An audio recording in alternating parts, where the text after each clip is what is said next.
So, my talk is about how understanding modifying metabolism can create mental health. So, trying to turn it around, not about treating mental illness, but really creating mental health, which I think is a nice, different way of thinking about it. This slide is really just about metabolism in general. It's just this graphic of showing just how complicated this is. The more you dig deeper about metabolism, the more you learn just how many different steps, how many different types of reactions there are. It's not necessary to know all of this, but just to suffice to say that it's about creating energy in cells, it's about creating the building blocks in cells, and it's also about getting rid of waste products in cells. So it's really about cellular health in all dimensions. When we talk about metabolism, we're talking about healthy cells in our brains, but also throughout our bodies. And why are we focusing on it? So our metabolic health in our country is getting much worse. I'm not going to go through all of this data, but we all know there's an epidemic of worsening metabolic health. A lot of that is represented as obesity, but it's not just about obesity. There are a lot of people who are non-obese, not overweight, who have poor metabolic health. We can see the diabetes epidemic growing tremendously in our country, and there's also this condition called MAFLD. It used to be called NAFLD. 30% of the US population essentially has this, which is fatty liver, which is a representation of really poor metabolic health. And so we're seeing an epidemic in our population of these things happening based on the food guidelines and how most people are eating. And at the same time, our mental health is also worsening. The rates of depression are skyrocketing.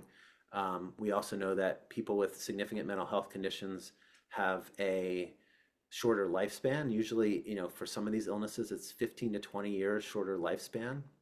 And there's a bidirectional correlation between all of these mental health disorders and these metabolic disorders. Meaning, if you have depression or bipolar or schizophrenia or OCD, you have a much higher risk of having these metabolic conditions like obesity, diabetes, cardiovascular disease, and it goes the other way around as well. If you have these metabolic diseases, you're much more likely to have a mental health condition. And we also know that sometimes in kids, they did this study that was published in JAMA Psychiatry in 2021. They saw that kids who are at the highest level of insulin resistance at age 9 were 3 times more likely to develop a psychotic disorder in their 20s. Children who gained the most weight at puberty were 5 times more likely to develop a major depressive disorder diagnosis later in life. And so we see that the metabolic problems sometimes precede the mental health problems.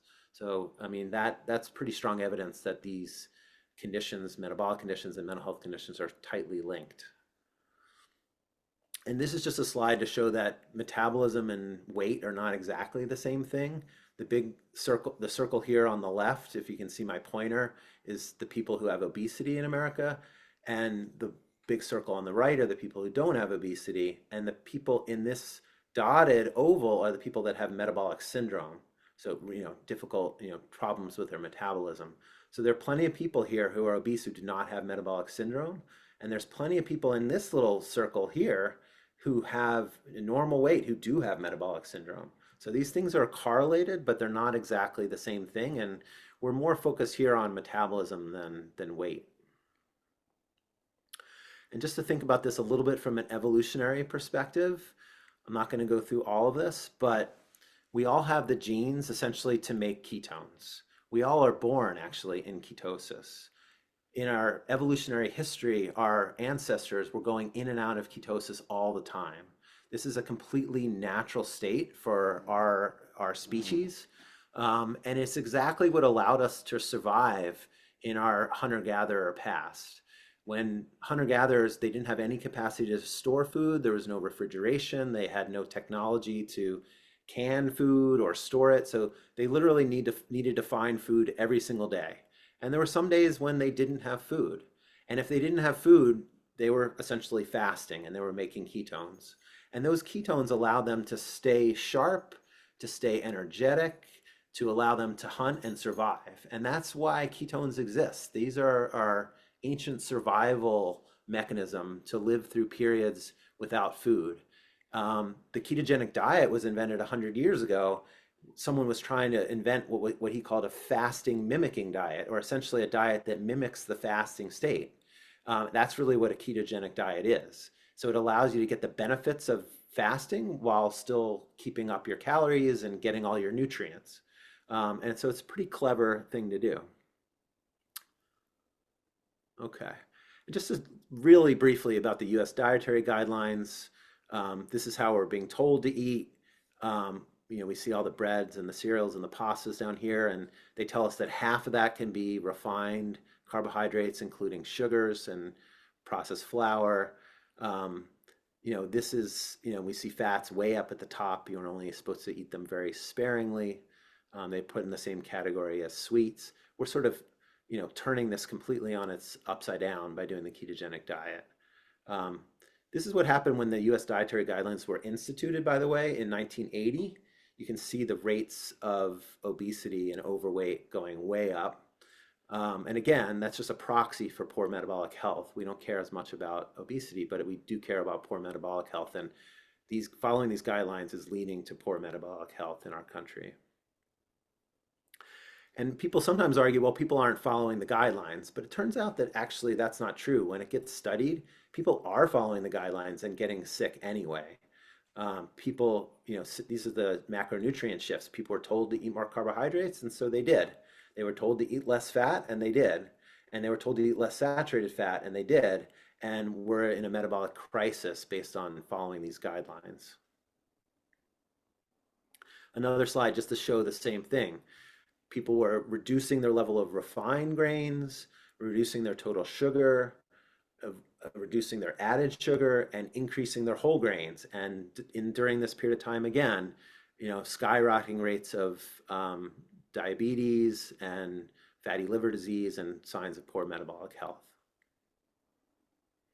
And just to show that this is just one page from the USDA dietary guidelines strategic partners pages. There are dozens more pages like this. They literally have 150 plus strategic partners, and they're all big food companies. Another thing to know is that the people who write these dietary guidelines are allowed to have contracts with food companies, and the average amount of contracts they have is about 30 for each person. So everyone who's writing the USDA dietary guidelines is essentially, except for I think one or two of them, the rest of them, the average was they're employed and had consulting contracts with 30 food companies, each one of them. And so they're not really following the science, they're following what serves the food companies. So I know some people have probably seen this before, but just to go through it quickly, this is the study that was done in France on an inpatient unit. 31 people were offered a ketogenic diet. 28 of them were able to follow it with bipolar, major depression, and schizophrenia. They were put on this whole foods ketogenic diet. 100% of the people had improvement in symptoms. 43% had clinical remission. 96% of people lost weight, and 64% of people were discharged on less medication than they came in, which is remarkable. This study gets criticized because it didn't have a control group. From a scientific point of view, it doesn't prove the point because it didn't have a control group, it wasn't randomized, but these results are remarkable. We don't see these results on inpatient units ever when we're using the traditional treatments like medication. And so for someone like me who worked for 8.5 years on an inpatient unit, this really gets my attention when I see people having these kinds of outcomes in their mental health and metabolic health on an inpatient unit. It really gets my attention. And I just wanted to point out one thing. This is from the same study. So these over here are the rating scales. HAM-D is a depression rating scale. MADRS is another depression rating scale. The PANS is a psychosis rating scale, and the CGI is a global functioning rating scale. And I just wanted to point out this one column here, the Cohen's D column. So Cohen's D is a sign of how powerful a intervention is. Just to give a sense of where these numbers lie, a small Cohen's D effect size is 0.2 to 0.5. A medium effect size is 0.5 to 0.8. And a large effect size is above 0.8. And the average effect size for antidepressants that we know of, like SSRIs and SNRIs, is 0.32 in all the studies that look at antidepressants. So we're looking at here an effect size 10 times greater than antidepressants in this series of 31 people. So again, that really ought to get people's attention. We don't get Cohen's d effect sizes of 3 with any medication ever. We've never seen that. And so if there's a diet, there's any intervention, no matter what it was, that got that kind of effect size, people should be really paying attention. So this is just a little bit about the underlying science. So the reason we know all of this is that, as I said, this is an intervention that's been used in epilepsy for over 100 years. There are now 13 controlled trials in epilepsy proving that it works. And because of that, neuroscientists have been studying why ketones and a ketogenic diet improves brain health for 30 years or so. And the science behind this is deep and vast. And I would say, what I like to say is that it's a much deeper science than I have for any medication that I prescribe.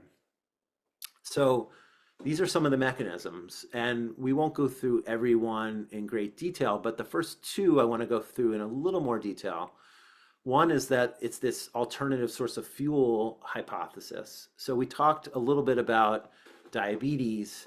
The precursor to diabetes is insulin resistance, and the brain can become insulin resistant even when someone doesn't have diabetes or doesn't have a lot of peripheral insulin resistance. So what essentially that means is that even though the typical source of fuel for the brain, which is glucose, is abundant, someone might have just eaten a meal that has plenty of carbohydrates, or there's plenty of glucose circulating in the blood, the brain needs insulin to get that glucose into the brain cells. And so if there's insulin resistance in the brain can literally be bathed in glucose but starving for energy. But ketones don't need insulin to get into the brain. Ketones get into the brain cells and without any need for insulin. And so it's sort of bypassing that blockade of insulin resistance. So that's a really important mechanism for a lot of people. And it's why sometimes people feel an immediate benefit from going into ketosis. That doesn't happen to everyone, but if someone does feel an immediate benefit, it's often, I think, this mechanism that's the reason why, because that would give someone an immediate amount of energy that in their brain that they didn't have. And this second mechanism is also incredibly important. So mitochondria exist in all cells. They are the energy factories, but they also do way more. If people have read Dr. Chris Palmer's book, Brain Energy, he goes into great detail about all the different functions that mitochondria do. But they're involved in neurotransmitter release, hormone production, hormone signaling. They're involved in turning on genes in the nucleus. They do many, many things. And ketones signal to the mitochondria to make more mitochondria and to recycle the old ones that are not functioning well.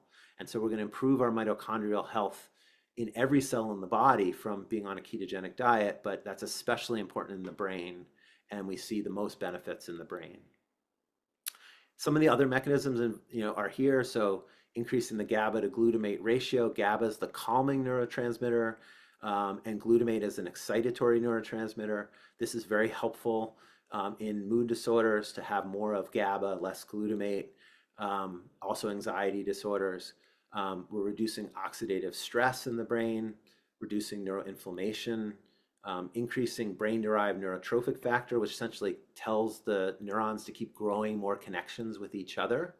And then finally improving the microbiome gut-brain axis, which is also a very important mechanism. And we're learning more and more about that every day. We're learning more and more about how important the gut is for overall health and brain health in particular. Here's another study. This one was from Stanford, Dr. Shabani Sethi. And this is her pilot trial for bipolar and schizophrenia, 21 patients with those diagnoses and some amount of metabolic dysfunction. They were all put on a ketogenic diet in an outpatient basis. So one of the things that this showed was that people can do this diet without being in a controlled environment, like on an inpatient unit. But she also showed some really good outcomes in metabolic health, so significant improvements in visceral adipose tissue. We were talking about the fatty liver. Well, that's exactly what fatty liver is. It's visceral adipose tissue. Improvements in weight, waist circumference, and blood pressure. The 6 people who had metabolic syndrome were all put into remission. And she also saw really impressive improvements in psychiatric symptoms during this study. Again, this was non-randomized, no control group, small study. So it's not getting all the attention of the academic psychiatrists yet, but all of us should be paying attention because, again, we don't see an intervention that improves mental health and metabolic health besides this diet. There's no medication that can do both of those things. This is another slide from her study. And essentially what this shows is that there was a dose response effect. So the people who were more adherent had better response. They had more improvement on their CGI or functional rating scale than the people who are only semi-adherent with the diet. Same thing with their mood. So she was able to show that the people who were able to follow the diet better had a better clinical outcome. Didn't mean that the other people didn't also have a good clinical outcome. They did, but it was a dose response effect, which is something we like to see in scientific studies, that, if the dose goes up and the improvement is higher, then that's a good sign that the intervention is the thing that's improving the symptoms. So she was able to show that in that study. And here's some of the additional studies that are currently in progress. These are some of the ones, I just talked about the Stanford study. There's another one here from University of Edinburgh. And then here's a bunch of other ones. And the ones with the diamonds here are the randomized controlled trials. So we're going to have a lot of much more impressive data coming out in the next couple of years from these randomized controlled trials. And the nice thing about this is that we're doing it in a number of different diagnoses, and most of these trials have very significant basic science components attached to them, where they're doing imaging and tons of blood work for genes and metabolomics and proteomics. So we're going to learn a lot more about the science of how this works in mental health, and possibly be able to create different versions of the diet that are a little easier to follow, that for certain conditions, you might need to just follow this slightly easier version. You don't need the full version. So we're going to learn a lot more, and I think it's going to be a very exciting time in the next few years because of that. Okay. Oops. Let me see. I'm going to go back. Okay. So just a little bit about these different types of ketogenic diets, and people divide this up in different ways. I sort of start with this idea of the Atkins diet that was invented in the 70s. In the original version of that, there wasn't much regard to diet quality. There was much more focus on just macronutrient ratios. And it is possible to get into ketosis just looking at macronutrient ratios without thinking about diet quality, but I don't believe you're going to get the same level of results unless you think about diet quality as well. So, for example, in the Atkins world, people were eating a lot of keto snack foods and desserts, processed that contained a lot of sugar alcohols and other artificial sweeteners, as well as some inflammatory oils, vegetable oils, that highly processed food. So, you can get your macros right, but still be eating a lot of processed food and a lot of harmful ingredients. And so it's something to keep aware of, that it is important to get your macros right, but some of the other aspects can be really important as well. The classic ketogenic diet usually is this 3-to-1 ratio, or even sometimes a 4-to-1 ratio. And that's often how they would start kids with epilepsy. Mostly these days, they don't do that anymore. They find it's not necessary. And things like a 1.5-to-1 or 2-to-1 ratio of calories from fat compared to calories from protein and carbs usually is okay. So that's in this realm of what they call a modified ketogenic diet, or sometimes they call it a modified Atkins diet. You can add in MCT oil, and that's a nice intervention for a lot of people, or add in a little bit of intermittent fasting, combine with, say, a 1-to-1 diet, and still achieve pretty good levels of ketosis without needing to change your macros so differently than what you're used to. So I think that can be a nice a nice way to do it. Sometimes combining some of these approaches can be the most effective and feel the most sustainable for people. So there's this idea that's been put out of the well-formulated ketogenic diet, and people have different ideas of what that is. I'm going to give you a little sense of my idea of what a well-formulated ketogenic diet is. So predominance of whole foods and minimally processed foods, number one. And I believe it's important for many people to eat a variety of non-starchy vegetables. We're trying to get fiber and phytonutrient content, especially the polyphenols, in these vegetable foods. And it's really important to pay attention to the quality of fats. So at the top of my list, I put extra virgin olive oil. It's incredibly healthy from a fat perspective, but also there's plenty of good polyphenols in the olive oil. Avocados and avocado oil, nuts and seeds. I add in grass-fed butter or ghee, pasture-raised eggs, cheese if someone tolerates it, and sometimes cheese from goat and sheep milk can be better tolerated than cow milk cheese, and then MCT oil often gets added in. And I definitely agree with the recommendation to avoid refined vegetable oils and seed oils. And then I believe it's really important to get adequate protein, especially for people who are aging, people like me in their 50s or 60s. It's important to get adequate protein because we become more resistant to protein as we age, and so we need more to actually get the same signal and the same effect and the same benefits. Animal protein, I believe, has a lot of advantages over plant proteins.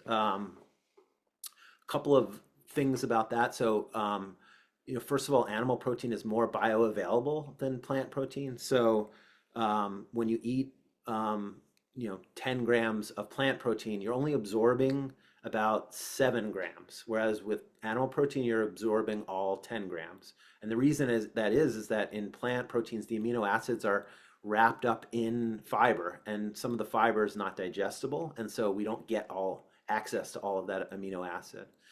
But the other reason is that the amino acid profile in animals is different than in plants. Plants have the right amino acid profile to grow a plant, to grow a branch or a stem or a leaf, whereas animals have the right amino acid profile to grow a muscle cell or a liver cell. And those are the amino acids that we need. And this has been studied scientifically, in quite a bit of detail. That if you are vegetarian, it's possible to get the right amino acid profile, but you're going to have to work a little bit harder. You're going to have to really make sure you get a wide variety of different plant proteins throughout the day.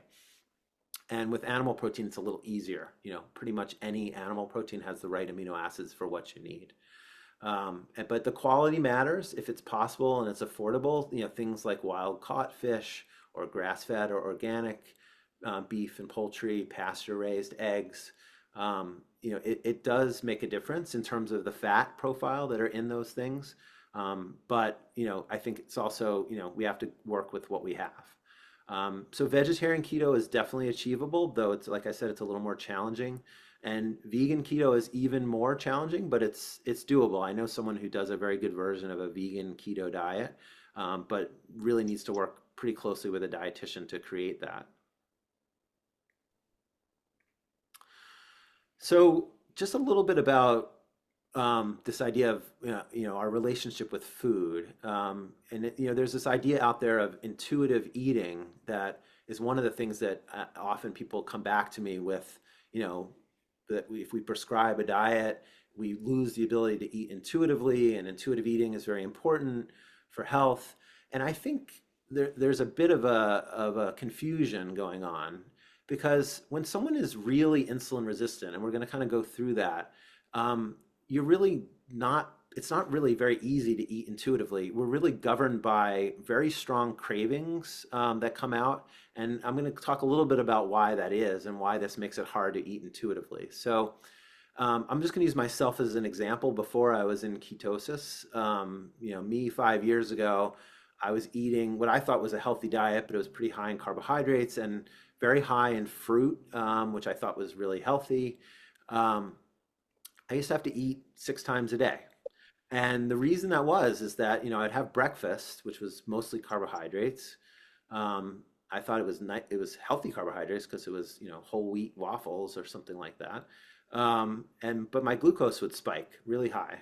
And then it would, insulin would come in to try to bring that down. Our body does not like high glucose and will make a lot of insulin to bring that glucose down quickly. And so I would make a lot of insulin. Insulin would bring it down quickly. And what happens when you make a lot of insulin is your glucose goes down way lower than it was before.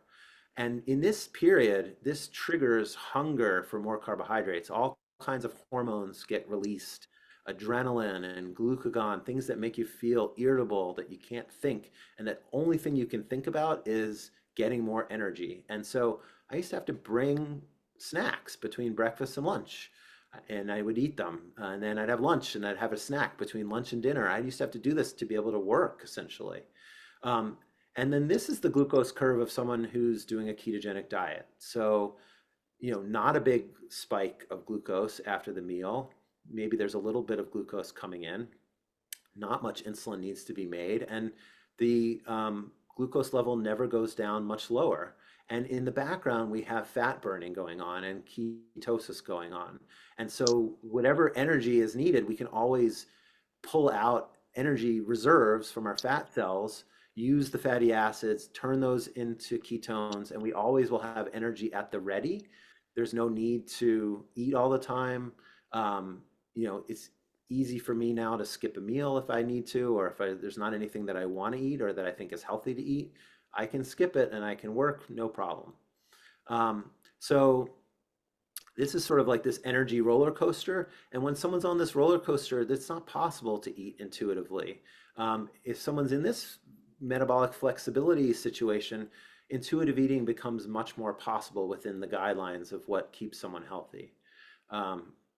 So I thought that would be helpful to share. And so what are the options? So with someone who's new to this, I recommend, there's a lot of options. You can start with a full ketogenic diet if one wants, but that can take some time to institute. It can be a lot of work. Sometimes we just start with small steps. So lowering sugar intake, increasing vegetables and some fruits, decreasing ultra processed foods. We may add in a little bit of intermittent fasting. So instead of eating, dinner and then breakfast, 8 or 10 hours later, we try to increase that to 12 hours or 14 hours, even up to 16 hours. Maybe add in a little MCT oil in the morning while in the fasted state, which will create some ketones. And sometimes with that intervention, people come back and say, wow, that really made a difference, and they want to do more. We may add a low carbohydrate diet with intermittent fasting.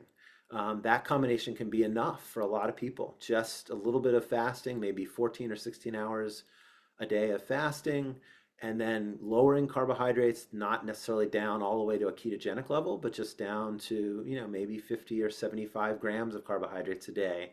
And that in and of itself can be enough for a lot of people. We may add in some longer fasts occasionally. That can speed up progress, especially if someone's really having significant metabolic health issues to start. Sometimes occasional longer fasts can really reset the system. Again, we might go all the way to a classic ketogenic diet. I really believe in extra things like exercise, circadian rhythm alignment, mind-body practices. Those really increase the progress for brain health when doing some of these dietary interventions. And then I want people to add in as many of these sort of well-formulated aspects that I described before as I can get them to do. And as I was saying before, I really like to emphasize the brain health benefits. I see these other benefits, like, improving blood pressure and improving insulin resistance and losing weight as really beneficial side effects. I mean, because I'm a psychiatrist, so I'm focusing on brain health. But I fully understand that for a lot of people, their main motivation is the metabolic health aspects, and they want to lose weight, they want to appear different, look different, feel different, have more energy, and that may be their motivation. And we can sometimes just sort of meet in the middle and decide to do the intervention based on our slightly different reasons, but come up with the same kind of intervention. I think, you know, the decision to offer this is based on motivation. If someone doesn't want to do this, it's not going to work very well. You need to have at least a level of motivation to make these lifestyle changes to give it a try. Um, you know, some people may be able to get on lower doses of medications or even get off their medications in some circumstances, which is incredible and great when that happens. Um, and it could be an option for people who just don't want to be on medication at all. So there are plenty of people who, you know, they may know they have a mental health condition, but say, you know, I've tried these medications, I don't want to be on them, or I don't even want to try them. I want something different. And I think it's something that can be offered to people, and it's another way to try to improve mental health that's not medication based. And I think that's wonderful when we can do that. Some things do need to be monitored. I think it's important to monitor body mass index, insulin resistance labs, vital signs, fasting glucose, hemoglobin A1C, waist circumference, and a lipid panel at least. And it's helpful to be able to monitor ketones as well when someone's doing all these interventions. So I talked a little bit about protein before, so I'm gonna skip this. Yeah, I mean, just to say a little, just well, I won't skip it completely. I'm just going to say a little bit about amino acid profile. I mentioned this before about the difference between um, animal versus plant proteins. In particular, some of the amino acids that are important, that are high in animal protein, that are not as high in plant protein, are leucine, methionine, and lysine. And the thing about amino acids that you have to consider is that they're not just the building blocks to make proteins, but they're signaling molecules. So leucine is the signal to turn on mTOR, which essentially tells muscles to grow. Methionine is needed to make and repair DNA and to make taurine and glutathione, which are very important for detoxification. Lysine is the precursor to carnitine, which is essential for being able to burn fat. So if you're not getting these amino acids because of the proteins that you're eating, you're going to have, you know, physiologic problems. And so, you know, it's easy to get these amino acids from animal protein. With plant proteins, one needs to pay much greater attention to making sure they're getting these specific amino acids. So, you know, along those lines, some people get concerned about the environment when eating animal protein. And there's a lot in the news about how, you know, if we all just didn't eat meat on Monday, or we all stopped eating meat altogether, we're going to, you know, improve the environment. But just wanted to talk a little bit about this because I think there's a lot in the media about that that's a little bit overblown, and just talk a little bit about the science. So first of all agriculture, if you count all agriculture in the United States, that's responsible for about 10% of greenhouse gas emissions, whereas more than 70% of greenhouse gas emissions in the US are due to fossil fuel consumption. So agriculture in totality is much smaller than what's going on with fossil fuels. In addition, these ruminants, like cows, are upcyclers. So for every 60 grams of plants that they consume, they're creating 100 grams of bioavailable protein with this ideal amino acid blend that I talked about. And then finally, most grassland for grazing ruminants, we cannot just convert that to growing plants. This is land that is not arable. It's not possible to turn it into land that can grow plants. And so it's not a simple, you know, one-to-one, get rid of the grazing ruminants and just grow a bunch of broccoli instead and everyone's going to be fine. It doesn't work that way. So this study was, I think, fascinating. So this was a model in a very prestigious journal called the Proceedings of the National Academy of Science, 2017. And they did a model where they removed animal agriculture completely from the United States. No animal agriculture at all. And the environmental impact of that was that there was a 24% reduction in greenhouse gases from agriculture, but because agriculture is such a small percentage of the total greenhouse gases, that was only a 2.6% reduction in total greenhouse gases in the US. So even if everyone stopped eating all animal products, no animal products being used at all in agriculture, period, we're only getting a 2.6% reduction in greenhouse gases.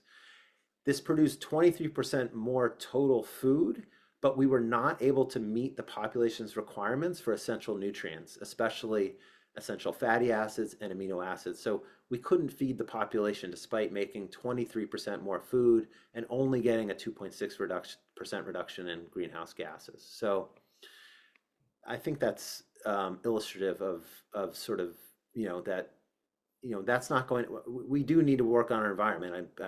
I'm a big believer in that, but I don't think stopping eating meat is going to be the way that we're going to do that.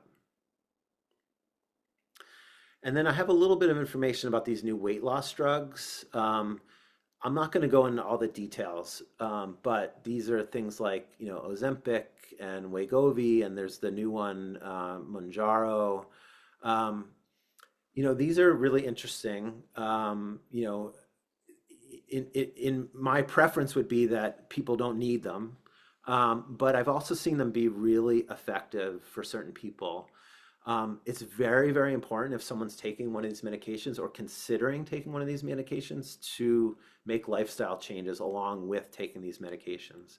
And I can see it as a potential, especially for someone who's trying to make diet changes, really wants to do the right thing in terms of their diet, but they just can't get themselves to do it.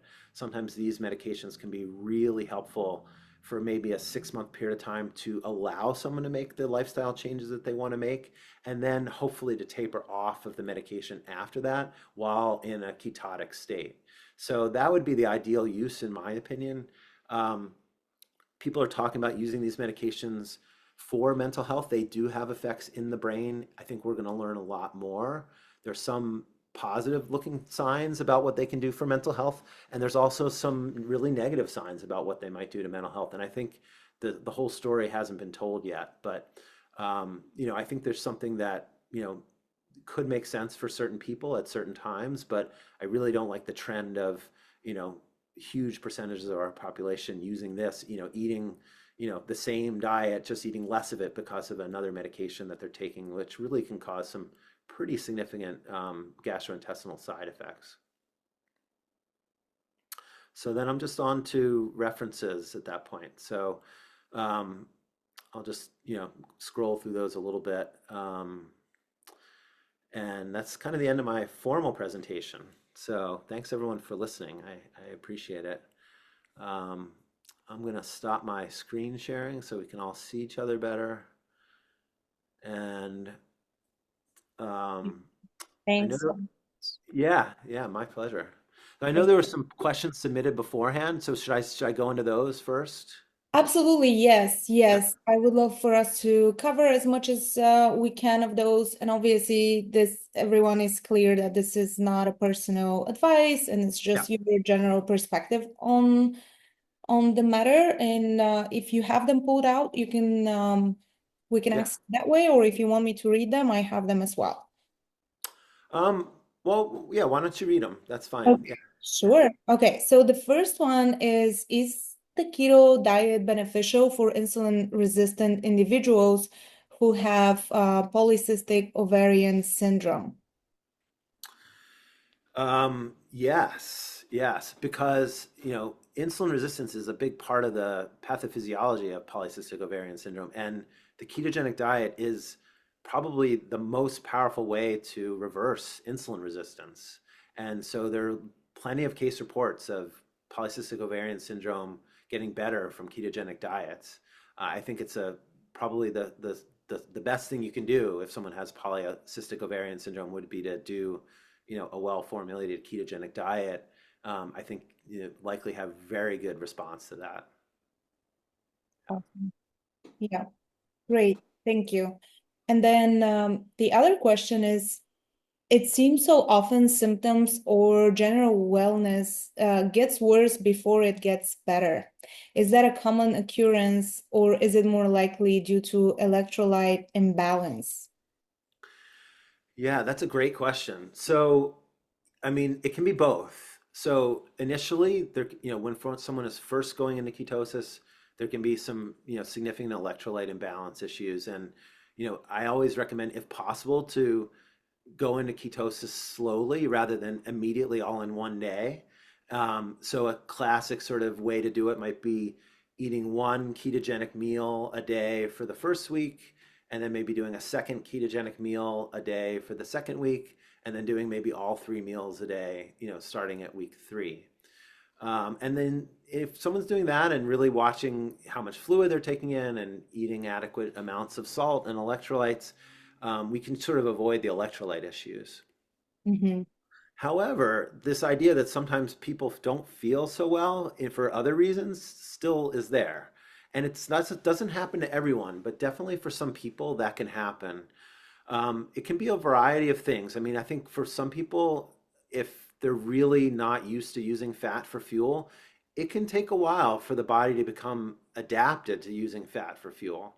And so, in that process, while we're waiting for those genes to turn on and for those systems to turn on, there can be a little bit of an energy deficit because we're not having the same level of high carbohydrates for a while, yet we don't really know how to use fat so well yet. And so, for that kind of person, it may be helpful to just kind of go slower. Don't push the ketogenic diet too hard if one isn't feeling so well. Take your time, stay at the same level for a while and then slowly add back in, slowly, increase the fat and reduce the carbohydrates, kind of slowly. The other thing that can sometimes happen is we see this quite a bit is that carnitine can become deficient. So for some people, and we don't quite understand why, carnitine levels can be low and they're having trouble making ketones and using ketones because of low carnitine. It is a blood test that can be ordered. It's not the easiest blood test to get. Some primary care doctors probably won't order it. There may be insurance companies that won't pay for it. But if someone's hitting roadblocks with getting a carnitine level, one can just take carnitine. It's not a very expensive supplement, and you can get acetyl L-carnitine over the counter. And if someone's really having trouble in the early stages of ketogenic diet and can't get a carnitine level, I would just recommend just start taking some carnitine. So usually I say acetyl L-carnitine, 500 milligrams twice a day usually is plenty to get someone's carnitine levels up and to help them, start making ketones and using them more efficiently. Mm-hmm. Mm-hmm. Yeah, great. And then the next question I feel like you kind of addressed, it's about the fasting or intermittent fasting, and can it be helpful in terms of carb reduction?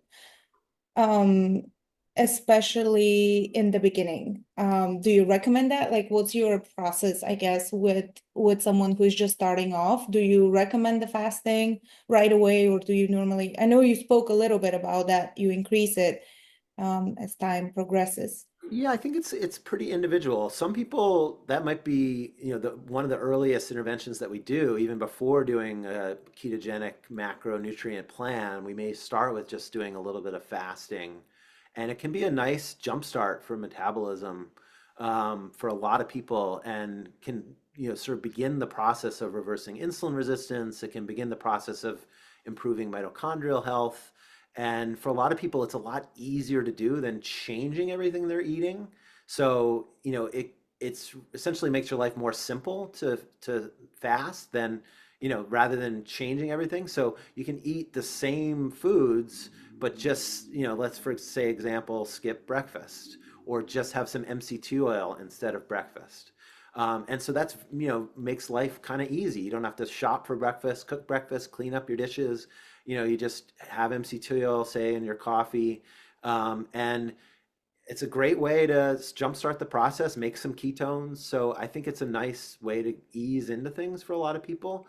And it's also a way to kind of enhance ketones at any stage in the process. So if someone's trying to do the diet, not getting that big levels of ketones, they want to see if they can get their ketones higher.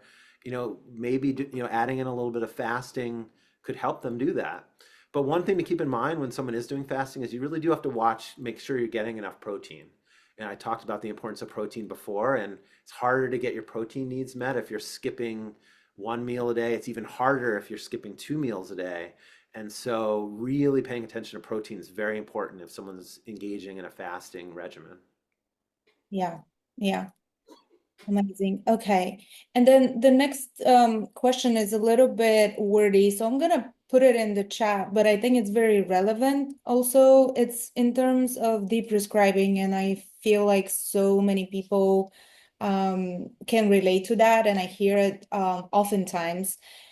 And so the question is, how do you advise people go about changing or cutting meds if they begin to heal from improving metabolic health? It it seems that most doctors, psychiatrists I've worked with are glib about medication change management and have prescribed quitting a drug over just a couple of weeks. Last time I followed that guidance, I had a severe mental health crisis that lasted 3 years, and I ended up on 7 new drugs. However, the doctor never tried putting me back on the drug I'd been on for a decade prior to the change and crisis. I didn't improve until I started keto after hearing a lecture by Dr. Palmer. I'm doing much better and I'm interested in changing drugs, but I haven't found a doctor who seems to take the process seriously. I want to go much slower than they advise. How do we find doctors who can be trusted to help us take these drugs seriously? Wow. Yeah. Yeah, it's a lot there, and there's so much about that that I could talk about. But I'll start with the idea of just the general principles of tapering, which I think the person who's asking the question seems to already know. But just to emphasize that it is very important to taper slowly, especially, well, really all of these medications, but it's known much more with antidepressants, this idea of antidepressant withdrawal, but there's absolutely antipsychotic withdrawal as well. And that's much less talked about, but it's real and it's very significant as well. And so, we really need to go very slowly with these tapers, unless someone is just incredibly over medicated and we have to go faster. And I've seen that work okay, especially, we can sometimes get the first 25% or 30 or 40% of a dosage reduced, but that's if someone's very heavily over medicated. Um, for most people who are not over medicated, we really got to go slow, maybe 10% every 2, 3 weeks at the fastest, and really checking in to make sure each step that someone gets back to their sort of equilibrium and has gone through the withdrawal and is back to feeling their regular self, and then we can think about making the next step. But unfortunately, I think the person who wrote the question is right that a lot of psychiatrists don't appreciate how important it is to go slowly. They don't want to reduce the medication in the first place. They just see it as a burden in some way, and they shouldn't be seeing it that way, but often they do. And so it's one of these uncomfortable situations where, the person who's, getting the treatment may know more than the doctor actually, which is obviously very uncomfortable for everyone.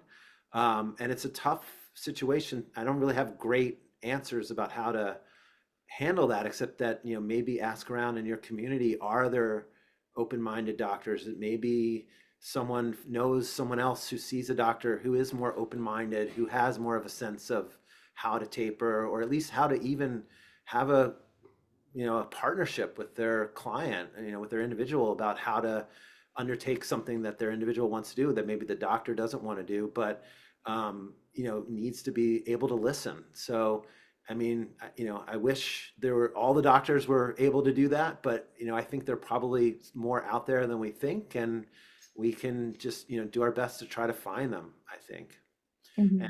and and do our best to educate as well. So, um, Metabolic Mind is a great place to learn as well. And there's a lot of doctors on there lately talking about medication tapers and medication effects with keto. So, sometimes you can sometimes get a doctor to watch one of these videos that might be helpful to them, if they're open-minded enough.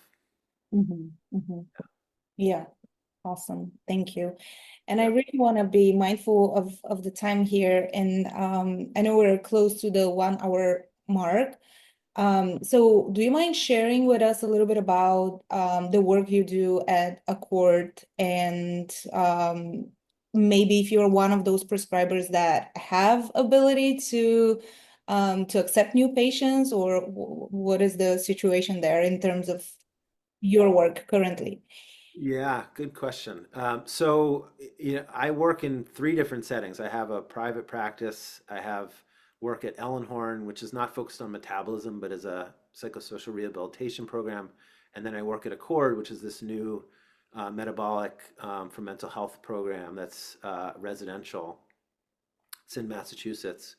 Um, so I don't have the ability to take new people in my private practice right now, just with all those projects going on. I'm really overextended right now.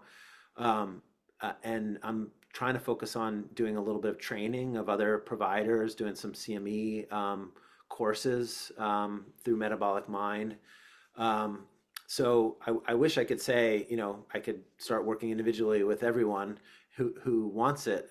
It's just we're in this weird, uncomfortable position where, there's only a few of us and there's a lot of people who are interested, and we need more doctors trained for sure. Um, in terms of what Accord is, it's a residential program where people come and stay. We do have the ability for some people to do it as a day program, but it's only in this one location in Massachusetts outside of Boston. We have a dietitian, we've got a social worker, someone who does some personal training, we have a chef, and myself, and we're instituting all of this all at once, sort of as an immersive program. Right now, it's not something that insurance covers, which is very unfortunate, but the goal is that we're trying to collect data and publish that and use it as a way to convince payers like insurance companies that this model is really actually cost effective for them, because it could provide better, physical health, mental health, reduce hospital stays, reduce doctor visits, reduce medication prescriptions. All of this can be done if we can just get people started on this. And then we're also trying to figure out other ways to provide a similar kind of immersive program that's less expensive as well. So, hopefully in the future we'll have better options for people. But this is sort of our first try, our first pass at being able to do this with the current limitations that exist. Mhm. Um, so yeah, that's a little bit about sort of my work. And I can just, rapid fire answer some of these questions in the chat. If with a couple more minutes, I think I can do them. So um, Sure. yeah, I'll just pick some that I'm seeing here. So is it safe for someone who's had their gallbladder removed? Yes. Can do a ketogenic diet with no gallbladder. The bigger challenge is people who have a inflamed gallbladder that hasn't been removed. That can sometimes cause more gallbladder pain. But if someone's had their gallbladder removed, you can definitely do the ketogenic diet. Um, and I did say carnitine is recommended. If someone's having trouble, I mean, not everyone needs to take carnitine on keto. Plenty of people are getting enough carnitine in food, they're absorbing it, their carnitine levels are fine. I was talking more about someone who's having trouble with getting adapted to keto. Low carnitine may be one of the reasons why that is. And so trying a carnitine supplement to see if they feel better could definitely make sense in that situation. Um, this last question about keto for 8 years, focusing on building muscle, BCA supplements. Um, so yeah, that's a great question. You know, I I'm not sure that BCA supplements really even have that much benefit in building muscle. To be honest, the people that I've trust that have reviewed that literature tell me that those supplements don't have a huge effect. If anything, you could take, just a little more, um, just maybe up the protein a little bit and make sure that it does, keeping measuring your ketones and make sure it doesn't knock out of ketosis. But, specifically, maybe focus on a little extra protein. And in the end, if you're getting adequate protein and doing the workouts, you're going to be able to build muscle. So, you could try the BCAAs, but I'm not convinced that those are going to be the answer. I think you may end up needing just a little more protein and just really focusing on the quality of the protein. Really focusing on animal protein would be my recommendation. Um, yeah, I mean, great questions. This last one about lithium, it's really individual. So there are some people who, can start lowering lithium even without being on a ketogenic diet. Sometimes, if someone's been stable with bipolar disorder for many years, or, at least a few years, sometimes the lithium level doesn't need to be as high even without a ketogenic diet. But I'd say that's one we really do need to work closely with a prescriber. I can't really say individually, exactly how long, but slow reductions, careful monitoring during any reductions, that's always the key with lowering a strong medication like lithium. And similar with Lamictal, needs to be tapered very slowly as well, and carefully. Um, Yeah. yeah. Thank you so much, Matt. I really, really appreciate your time. And in closing, I would love to hear your thoughts about the future of this metabolic treatment. How do you see it progressing and how soon? I think that's something we all want to, we all speculate, but what you, as someone who's actually really into this, you're part of this movement and you really help to move the needle. What are your forecasts about the future of it? Yeah, well, I think until some of these bigger randomized controlled trials come out, we're not going to get mainstream psychiatry to pay too much attention. So I think, but I do think that in the next few years, we are going to see those trials come out. We're going to see more attention in mainstream psychiatry. In the meanwhile, I think we're sort of this, subgroup of people on the margins who kind of feel like we understand something super important that the rest of the world doesn't understand, and we're sort of swimming against the tide a little bit in our own little ways. And I think that's wonderful. I mean, I'm swimming as hard as I can, and I'm sure a lot of the people on the call are too, trying to move the needle as much as we can for ourselves and for the people we know. Um, so I think we're in that phase for a little while longer. But I do envision a phase where we hit the mainstream a little bit more and we really try to figure out how to deliver these interventions to people in their communities at an affordable way to do it, without people feeling like they have to do it completely on their own and have to, encounter psychiatrists who don't understand anything about what they're doing and understand tapers. So, I think, you know, I envision a future where that's, not happening quite as much. And we just have a lot more understanding of the power of these interventions in the greater community.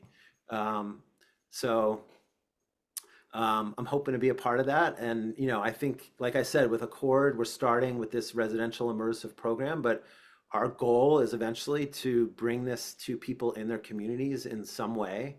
And, whether that be the, clinics that, can have some intensive treatments in people's communities or some online version with psychiatry included, because I think a lot of the online programs these days don't have psychiatry.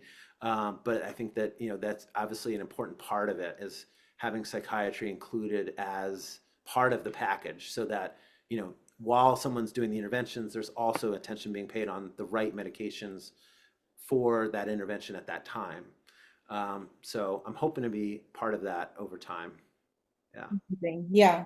Thank you so much, Matt. I really, really genuinely, I think everyone else here is also showing their love and appreciation for your work and for your willingness to share and to do this against the mainstream type of work, which I'm sure takes a lot of discipline, dedication, and motivation. And I think your genuine interest to support people and really help move the needle for something so important that we see is helping is just admirable, and I really feel honored for you for the opportunity to have you here tonight, share with us your experience, your knowledge. So we really appreciate and thank you for all you do and for being here with us tonight. It was a great pleasure, and hopefully we'll we'll do that again at some later point. But yeah, thank you so much. We really appreciate it. I'd love to. Yeah, I'd love to come back and even just do Q&A at some point. This is really fun for me, and it's so great to see all these people who are, all of you who are so interested in this that you're coming on this call. So thank you for having me, and I'm honored to be here. So thank you. Yeah. Absolutely. Thank you so much. Thank All right. you. Bye. Yeah. Bye.